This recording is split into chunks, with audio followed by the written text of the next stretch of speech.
दोस्तों, प्यार की सरहदों के 61वें एपिसोड में आपका स्वागत है। अगर आप पहली बार आए हैं तो चैनल को सब्सक्राइब कर लें। आपको कहानी अच्छी लग रही है तो वीडियो को लाइक करें और कमेंट करके जरूर बताएं। चलिए शुरू करते हैं कहानी। जिंदगी सच में किसी किसी के लिए हर कदम इम्तिहान लेती है। एक आजमाइश से निकले नहीं कि अगली कुछ और आजमाइश राह तक रहे होते हैं। अमृता ने जो कुछ अब तक जीवन में सहा वो शायद कम थे कि एक चोट और उसे घायल करने को तैयार हो गई थी। राजवीर दर्द में है और ये अमृता जानती थी। उसके दर्द की दवा नहीं बन सकती थी, इसलिए उसे हर पल एक दर्द देकर खुद से दूर करती रही। पर उसे क्या अंदाजा कि उसके राजवीर के दर्द को दूर रखने की कोशिश में उसे मौत के करीब कर देगी। अब तक अपनी कोशिशों में लगा राजवीर आज शायद हार मान चुका था और इसी मायूसी से ड्राइव करना उसके लिए खतरनाक साबित हुआ। शायद अगर ऐसा हुआ है और इसमें राजवीर को कुछ हो गया तो अनजाने में ही सही अमृता ही इसके जिम्मेदार होगी और इस अपराध बोध के साथ उसका जीवन जी पाना बिल्कुल कठिन होगा। कठिनाइयां पहले से कम और क्या है ये। चलो अमृता। रू ने आवाज दिया तो अमृता ने उसकी तरफ देखा। वो लोग हॉस्पिटल पहुंच गए थे। पूरे रास्ते अमृता खोई से चुपचाप बैठी रही। अमृता ने जब रू को कोई जवाब नहीं दिया तो रू ने उसकी बाह पकड़कर फिर से आवाज दी। तीनों हॉस्पिटल के अंदर आए जहां ध्रुवी, समीर और बलबीर जी मिल गए उन्हें। ध्रुवी। रू ने आवाज दिया तो ध्रुवी ने उसकी तरफ देखा। उसकी तरफ से रुके हुए आंसू फिर से छलक गई और रू के गले लग गई। उसे ढांढस बढ़ाते हुए रू ने राजवीर के बारे में पूछा तो सब कैसे हुआ। ध्रुवी ने बताया कि किसी ट्रक से टक्कर हो गई और राजवीर की कार पलट गई। कार पूरी तरह से डैमेज हो चुकी है और राजवीर की हालात गंभीर है। डॉक्टर का कहना है कि शायद बच पाना भी मुश्किल हो। अमृता ने सुना तो यूं लगा कि जो पांव के नीचे से जमीन निकल गई। वहीं बेंच पर बैठ गई। रो ने उसकी तरफ देखा। अमृता का चेहरा एकदम भाव शून्य हो गया था। कहीं ना कहीं वो उसी मनस्थिति समझ रही थी, पर इस वक्त ध्रुवी उससे लिपट कर खड़ी थी। रू चाहकर भी अमृता के पास नहीं जा पा रही थी। अंदर राजवीर का ऑपरेशन चल रहा था और बाहर सब उसकी सलामती की दुआ कर रहे थे। शाम हो गई थी पर ऑपरेशन अभी तक चल ही रहा था। रू के लिए वहां रुकना भी जरूरी था और घर पर बच्चों के लिए जाना भी। अमृता की भी चिंता थी। ध्रुवी इस हालात में नहीं कि अमृता को संभाल पाई और अमृता ने तो अब तक एक शब्द भी नहीं बोला था। समीर ने उसे देखा तो अमृता की तरफ से आश्वस्त करते हुए कहा कि वो अमृता का ख्याल रखेगा, मगर जरूरी है कि वो घर जा सकती है। रू अमृता की स्थिति देखते हुए समीर पर भरोसा नहीं कर पा रही थी। हालांकि अमृता को किसी की जरूरत नहीं है, पर वो अकेला नहीं छोड़ सकती थी। विशाल ने उसकी दुविधा समझते हुए उसे वहीं रुकने को कहा कि बच्चों को वो संभाल लेगा और कोई जरूरत लगे तो कॉल कर दे। विशाल घर के लिए निकल गया। रात के समय डॉक्टर आया। बताया कि एक्सीडेंट काफी बड़ा हुआ था। काफी सारी छोटी मोटी इंजरीज और फ्रैक्चर्स हैं। इसके अलावा सर में बहुत गहरी चोट आई है। ब्लड लॉस भी अत्यधिक मात्रा में हुआ है। कुल मिलाकर कह सकते हैं कि जान बच गई। बाकी सही कंडीशन का पता उसके होश में आने पर लगेगा। फिर भी उसके पास जाने की इजाजत नहीं थी। सब बाहर बैठे उसके होश में आने का वेट कर रहे थे।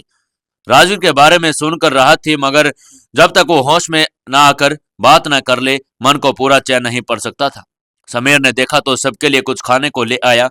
भूख कहाँ थी किसी को, पर जिद करके रू ने ध्रुवी को थोड़ा खिला दिया। पर लाख जिद करने पर भी अमृता ने न कुछ खाया और न ही एक शब्द बोली। रह रहकर ध्रुवी रो पड़ती और रू के गले लगकर राजवीर की अब तक की संघर्ष और उसकी तकलीफें याद करने लगती। अमृता सब सुनकर कुछ रिएक्ट नहीं कर रही थी।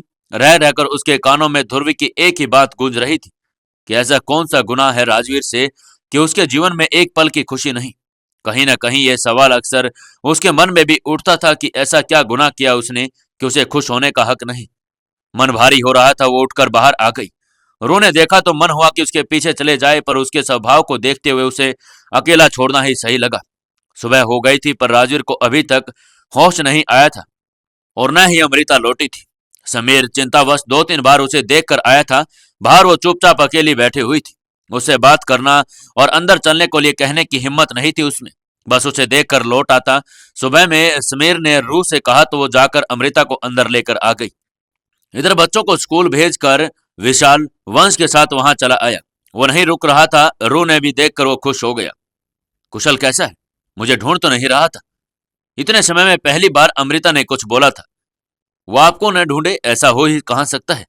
पूछ रहा था आपके बारे में। मैंने बहाना कर दिया कि आप उसके जन्मदिन का सरप्राइज कर रही हैं। कोई सवाल नहीं करेगा अब आपसे। विशाल ने कहा और अमृता कुछ नहीं बोली। अमृता, कौन है यहाँ? राजवीर की अटेंडेंट की आवाज गूंज गई। सबने उसकी तरफ देखा। पेशेंट को होश आ रहा है, वो लगातार एक नाम पुकार रहा है। आप में से अमृता कौन है? जी। ध्रुवी कुछ बोलने को हुई और उससे पहले ही अटेंडेंट बोल पड़ी। आप हैं? चलिए, डॉक्टर ने आपको अंदर बुलाया है, कहकर वो अंदर चली गई। ध्रुवी ने अमृता की तरफ देखा। अमृता गर्दन झुकाए बैठी थी। उसे कुछ सूझ नहीं रहा था। अमृता, अंदर जाओ, रू ने कहा। अमृता नाम में गर्दन हिला दिया। बलबीर जी सहित सब बाकी उसे भी मनाने की कोशिश कर रहे थे, पर वो नहीं मानी। हार कर ध्रुवी अंदर चली गई। कुछ देर बाद पता चला कि राजवीर को होश आया, पर बस चंद पल के लिए। उसका चेकअप करके डॉक्टर ने उसे रूम में शिफ्ट कर दिया और देखभाल के लिए अटेंडेंट अपॉइंट कर दिया था। शाम को समय हो गया और समीर ने ध्रुवी को लेकर घर चला गया और वो थोड़ा फ्रेश होकर आ जाई। इधर रू का घर यहाँ से दूर था, इसलिए विशाल ने पास के एक होटल में कमरा बुक किया और उन दोनों को फ्रेश होकर कुछ देर आराम करने के लिए भेज दिया। अमृता रू के साथ आ तो गई, पर वहां रुकना उसके लिए संभव नहीं था। राजवीर एक बात कर लेता था तो उसे तसल्ली हो जाती कि वो ठीक है और लौट जाती, पर अभी तक राजवीर ने किसी से बात नहीं की थी। होश आया तो पल भर के लिए और आंखें खोल वापस बंद कर लिया था उसने। अमृता ने उसे देखने भी नहीं गई थी। सब देख भी आए थे, पर वो एक बार भी नहीं गई। फ्रेश होकर वो कुछ ही देर में लौट गई, पर वहां इस वक्त सिर्फ बलबीर जी और विशाल ही थे। राजवीर को अभी तक होश नहीं आया था। डॉक्टर के बुलाने पर बलबीर जी उनसे मिलने चले गए और कुछ सोचते हुए विशाल भी। अमृता ने देखा तो उठकर राजवीर के रूम में प्रवेश कर दिया। आंखें बंद करके गहरी सांस ली और राजवीर की तरफ देखा। जगह जगह पर पट्टे बंधी थी। बमुश्किल चेहरा दिख रहा था और बस आंखें और एक तरफ से आधा चेहरा। अटेंडेंट ने उसकी तरफ देखा जो राजवीर की निगरानी कर रही थी। मैं बैठ सकती हूँ यहाँ? अमृता ने हिम्मत करके पूछा, जो राजवीर की स्थिति देखकर रो रही थी। हाँ, पर शोर मत करना। अमृता ने हाँ में गर्दन हिलाया और जाकर बेड के पास रखे स्टूल पर बैठ गई। वो उसे देख रही थी। पट्टियों पर खून के धब्बे दिख रहे थे। होठ सूखे व काले पड़ चुके थे। अमृता के मन में एक हुक सी उठी। वो राजवीर से दूर रहना चाहती थी, पर कभी सपने में भी उसकी ऐसी स्थिति नहीं चाहती थी। न चाहते हुए भी पलकें भीग गई उसकी और उसने अपने हाथ बढ़ाकर राजवीर के हाथ पर रखा और धीरे से कंपकपाते हुए स्वर में बोली, सॉरी राजवीर, प्लीज उठ जाइए। बमुश्किल से दो शब्द मुंह से निकले थे। उसके साथ ही पलकों पर ठहरे आंसू भी टपक गए। अमृता। राजवीर ने हल्की सी आवाज में उसका ध्यान खींचा और महसूस हुआ कि उसकी हथेली कस रही है। लगता है होश आ रहा है, मैं डॉक्टर को इन्फॉर्म करती हूँ, कहकर अटेंडेंट डॉक्टर को इन्फॉर्म करने लगी। अमृता की नजर राजवीर पर बनी थी। साथ ही मन में एक बेचैनी भी थी कि वो यहाँ नहीं होना चाहती, पर अब जा भी नहीं पा रही थी। अमृता। फिर से इस संबोधन के साथ राजवीर ने अपनी आंखें खोल ली। अमृता बस उसे देखती रही। न कोई शब्द फूटे और न ही वो हिल सकी थी। कुछ पल के लिए उसे देखने के बाद राजवीर मुस्कुराने लगा।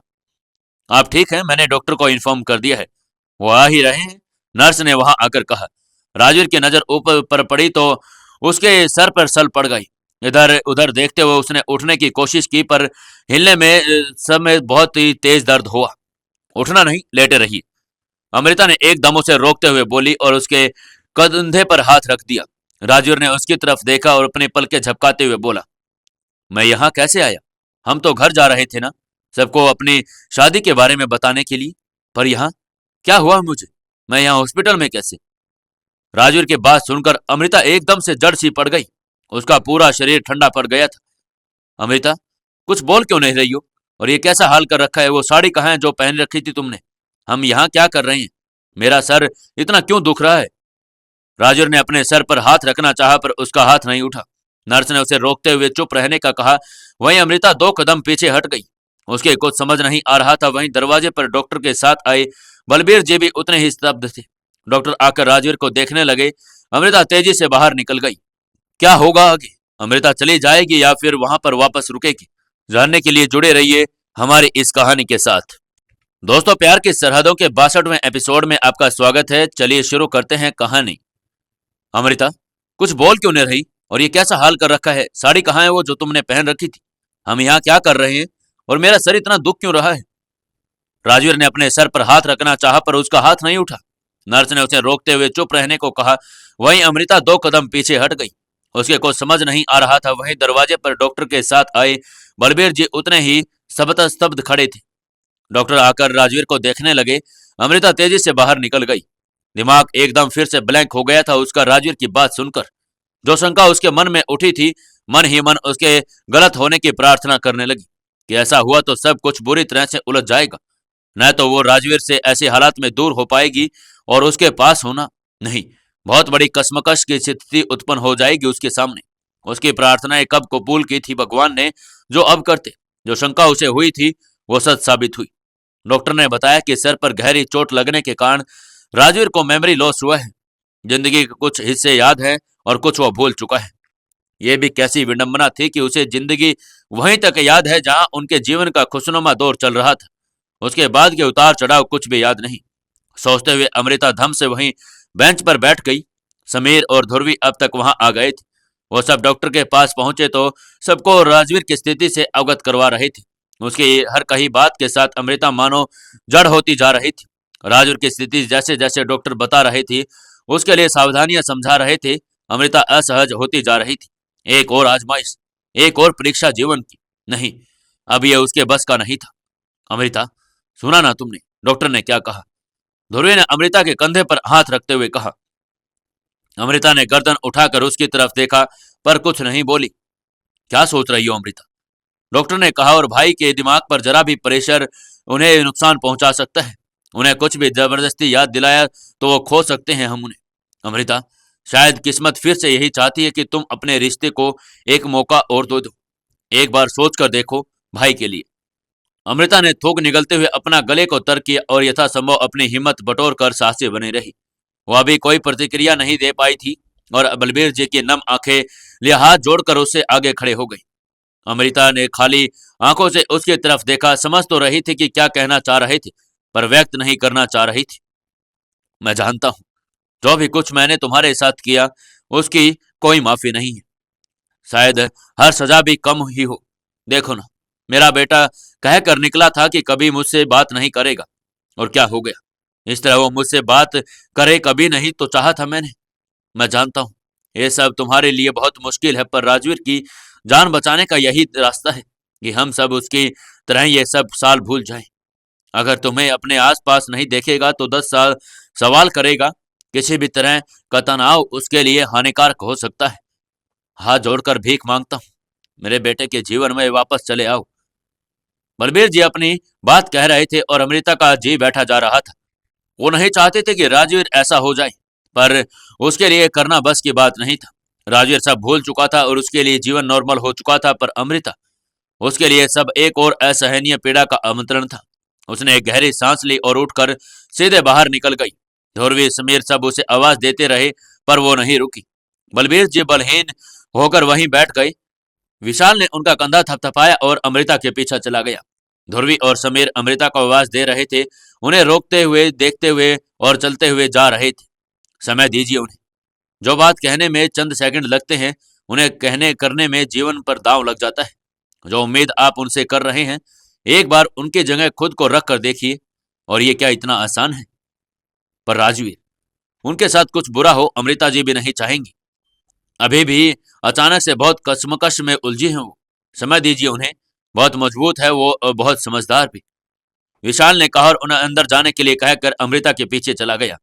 पूरा एक दिन गुजर चुका था अमृता को गई, पर वो लौट कर नहीं आई थी। यहाँ राजवीर उसके बारे में बार बार सबसे पूछ रहा था। अब तो ध्रुवी, समीर और बलबीर जी के बहाने भी खत्म हो चुके थे। आज की रात भी निकल गई, न अमृता आई और न ही रूह। विशाल ने फोन करके उनका हाल जान लिया था और उसी से पता चला कि अमृता ने अब तक के इस बारे में किसी से कोई बात नहीं की। सुबह दरवाजे की घंटे ने सबका ध्यान खींच लिया। जहां अमृता खुद को व्यस्त कर हालातों से भागने की कोशिश कर रही थी, वहीं विशाल और रूह उसके फैसले का इंतजार, जो वे निर्णय लेगी उसके सहमत होंगे। अमृता हर पल उनसे यही बसती रही, फिर भी कहीं कोई जिक्र न छेड़ दे, इसलिए वापसी के बाद उसके घर भी नहीं गई। दरवाजे की घंटी बजी। वह विशाल ऑफिस के लिए निकल रहा था। रो भी उसके साथ में थी। रास्ते में राजवीर से मिलने चली जाएगी। दोनों दरवाजे की तरफ बढ़ रहे थे।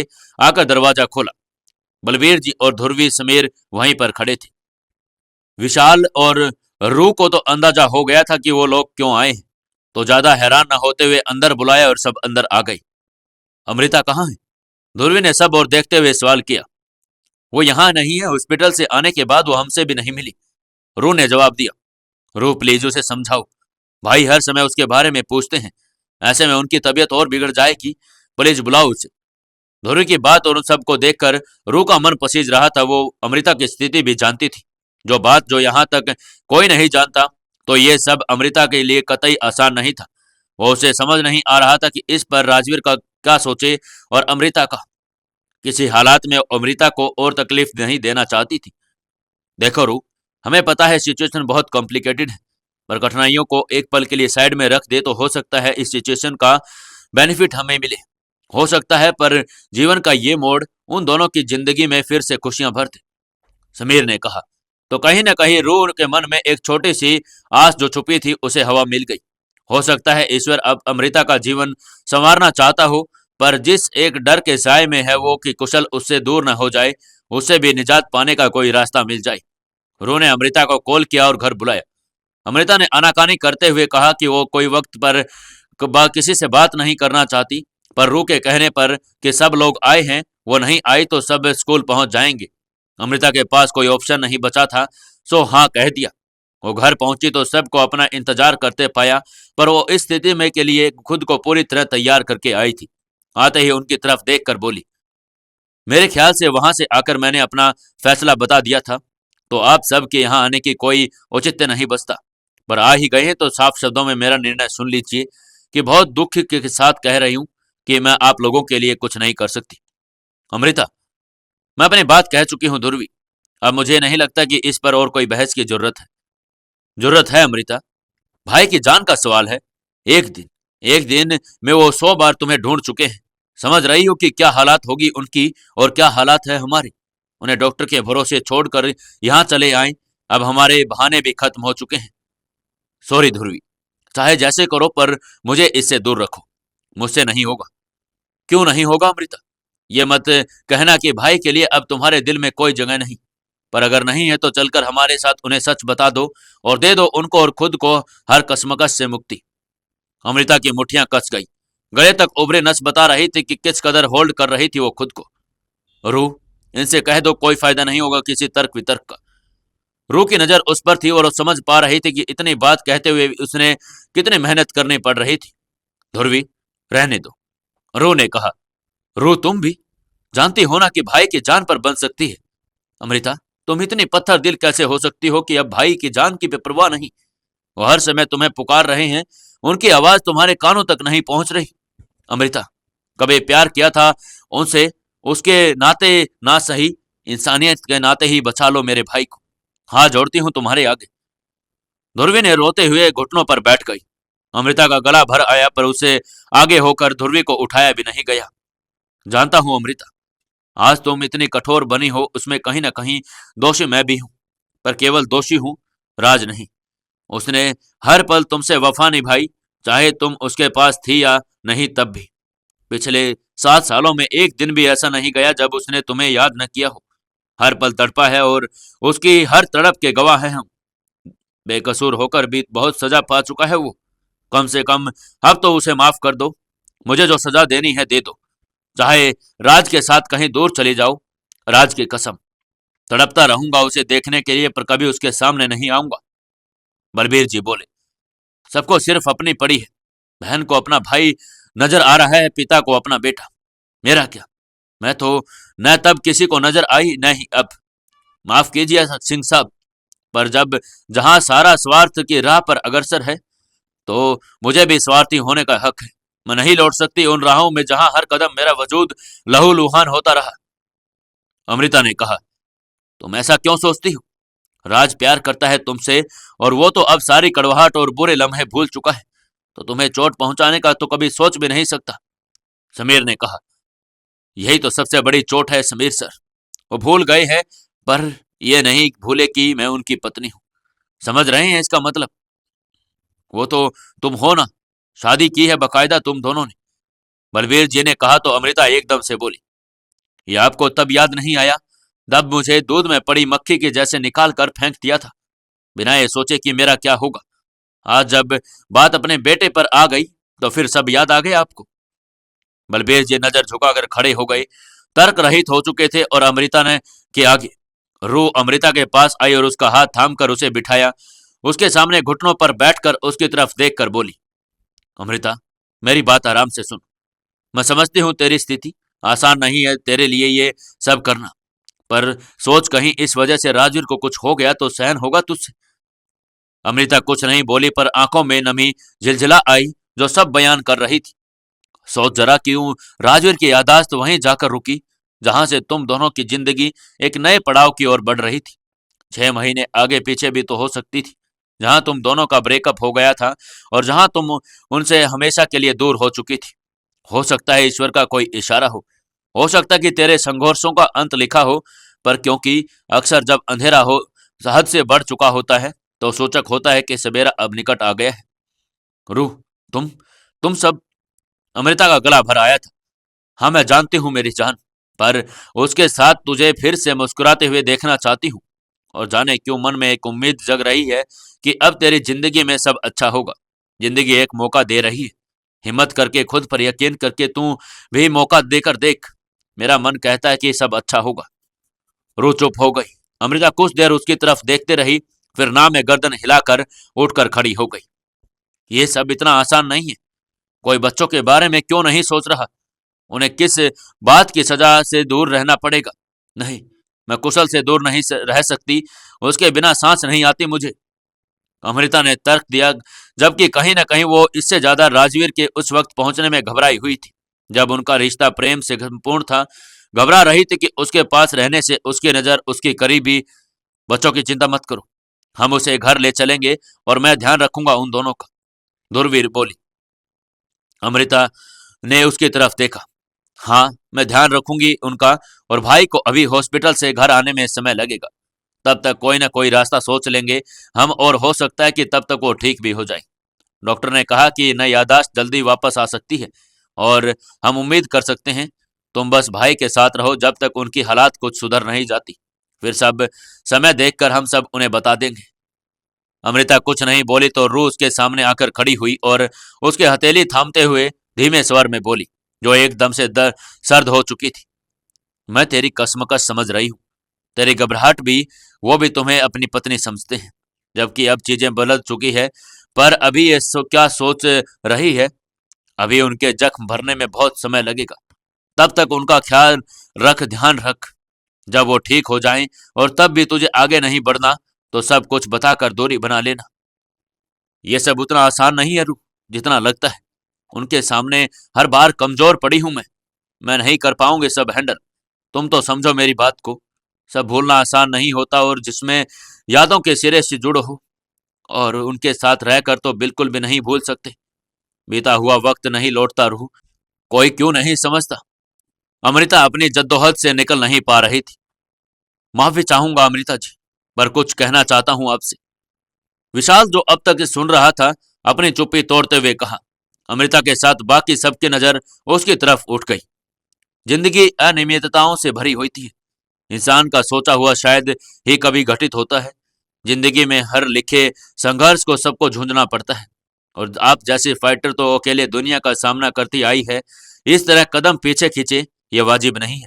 आप दोनों का जो रिश्ता रहा है उसके नाते ही न सही, इंसानियत के नाते इस वक्त संभाल लीजिए उन्हें। किसी की जान बचाने से ज्यादा कुछ भी अहम नहीं होता। और फिर जहां तक मैं समझ पा रहा हूं, वो आपको बहुत चाहते हैं और सम्मान भी करते हैं। यह मैं खुद देखा है मैंने। और अपने मन में हर घबराहट को दरनिकार कीजिए, क्योंकि मुझे नहीं लगता कि वो कभी ऐसी स्थिति में आपको रूबरू करवाएंगे जिसमें आप असहज हो। और एक आखिरी बात, कि मैं आपकी बात से सहमत नहीं हूं कि बीता वक्त वापस नहीं लौटता। सुना है जो बीत गया वो वक्त लौट कर नहीं आता, पर मेरा मानना है कि नीयत सच्ची हो और इरादा पक्का हो तो बीता वक्त भी लौटता है, गुम हुई खुशियां भी। आप सच्ची नीयत से कोशिश कीजिए, बाकी सब किस्मत पर छोड़ दीजिए। और हाँ, हम आपको इस बात पर विचार करने के लिए कह रहे हैं, इसका मतलब ये नहीं समझिएगा कि हम आपके साथ नहीं हैं। आपका जो भी फैसला होगा, रू और मैं आपके साथ हमेशा हैं। विशाल ने कहा तो रू ने अमृता के कंधे पर दबाव बनाते हुए विशाल की बात में अपनी सहमति की मुहर लगा दी। राजवीर अपनी आंख बंद किए लेटा हुआ था, तभी दरवाजा खुलने की आवाज आई। उसने पलके उठाकर देखा तो सामने अमृता खड़ी थी। चेहरे पर कई तरह के मिले जुले भाव को लिए वो दरवाजे पर जड़ हो गई। कहाँ थी तुम जान? पता है मेरी क्या हालत हो रखी थी तुम्हें नहीं देखने से? राजवीर के शब्दों ने अमृता के बदन में रक्त संचार मानो बाधित कर दिया हो। उसका संबोधन और उसमें छलकता प्यार ये तो जता गया था कि अमृता को कि कितना आसान नहीं था, बहुत मुश्किल सफर होगा ये जिस पर उसने कदम बढ़ाया था। वहीं खड़ी रहोगी या मेरे पास भी आओगी? राजवीर ने फिर से अपनी बात कही तो अमृता ने धीरे से अपनी गर्दन उठाकर उसकी तरफ देखा और मुट्ठियों को भींचे हुए उसके सामने रखे स्टूल पर आकर बैठ गई। ये सब कैसे हुआ जान? मैं यहाँ कैसे पहुंच गया? मैं तो तुम्हारे साथ घर जा रहा था ना। शॉपिंग भी की थी हमने और फिर क्या हुआ था मुझे कुछ याद नहीं आ रहा। सोचता हूं तो सर में दर्द होने लगता है। रास्ते में एक्सीडेंट हो गया था, अमृता ने गर्दन झुकाई हुई कहा। उसे नजर मिलाना भी नहीं चाह रही थी। तुम ठीक हो ना?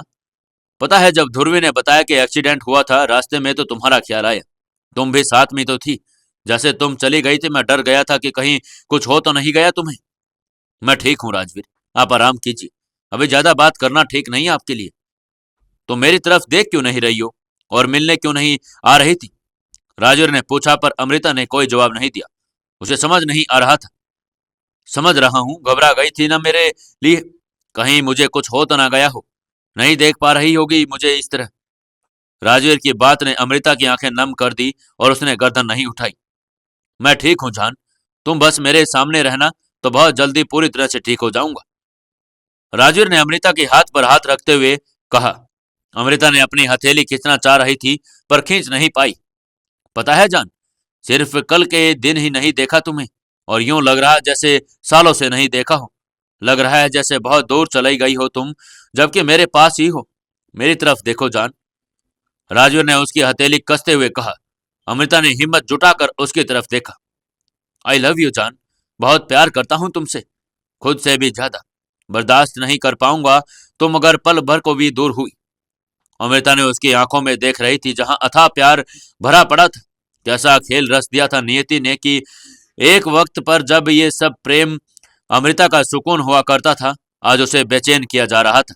उसने खुद को जब्त किया और राजवीर से हाथ छुड़ाकर उठते हुए उसकी चादर सही से उड़ाते हुए बोली, आराम कीजिए, यही हूं मैं, बातें बाद में होती रहेगी।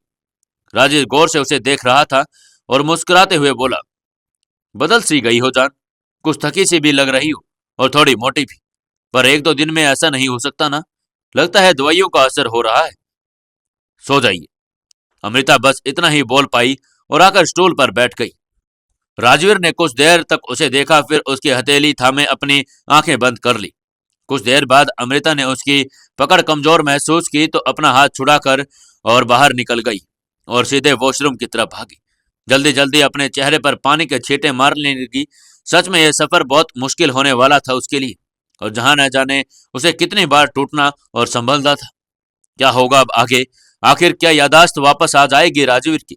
जानने के लिए जुड़े रहिए हमारी इस कहानी के साथ।